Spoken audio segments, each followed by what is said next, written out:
మిత్రమా, మరొక వీడియోతో మీ ముందుకు వచ్చేసాను. ఇవాళ చూడండి, మొన్న అల్లం నాటు పెట్టాను కదా, ఇదిగో చూడండి మా అల్లం అయితే మొలకలు వచ్చేసాయి. మొలకలు కనిపిస్తున్నాయా మీకు? చూడండి ఎంత బాగా వచ్చాయో. తర్వాత చూడండి, ఈ గడ్డి గులాబీ రెండు రకాల షేడ్ ఉంది, పింకు లైట్ పింక్ రెండు కలిసి ఉన్నాయి. చూడండి ఎంత బాగా ఉందో. అయితే మా లేగలు మాత్రం పైపైన కొరుక్కొని తినేస్తున్నాయి. మరి ఇలా స్పెషల్ వీడియో ఏంటంటే చూడండి, మా ఇంట్లో అయితే ఈ చెట్టుకి పువ్వు పూసింది. ఇదైతే నేను లిల్లీ అనుకుంటున్నాను. మీకు ఒకవేళ తెలిస్తే కనుక కామెంట్ చేయండి మిత్రమా. ఇది ఎంత చక్కగా వచ్చిందో చూడండి. ఈ ఫ్లవర్ అంటే నాకు చాలా ఇష్టము. పూసినప్పుడల్లా మా ఇంటికి బుడబుడ పిల్లలు వచ్చినప్పుడు వాటిని చింపేస్తున్నారు. నాకైతే బాధ అనిపిస్తుంది. ఒక్కోసారి నేను ఏం చేస్తానంటే చిన్న పిల్లలు వచ్చినప్పుడు ఆ కుండి తీసుకెళ్ళి ఇంట్లో దాచుకుంటున్నాను. అయితే ఇదిగో ఇంకో మొక్క చూపిస్తున్నాను చూడండి. ఇదేం చెట్టు మరి గన్నేరు అంటున్నారు, నాకైతే తెలీదు. మీకు తెలిస్తే కనుక కామెంట్ చేయండి.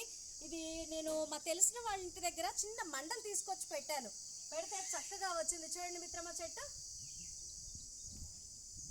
ఇది వైట్ గన్నేరు అంటున్నారు, మరి నాకైతే తెలియదు మిత్రమా. మీకు తెలిస్తే కామెంట్ చేయండి. బాయ్. లైక్ చేయండి, షేర్ చేయండి, సబ్స్క్రైబ్ చేసుకోండి మిత్రమా.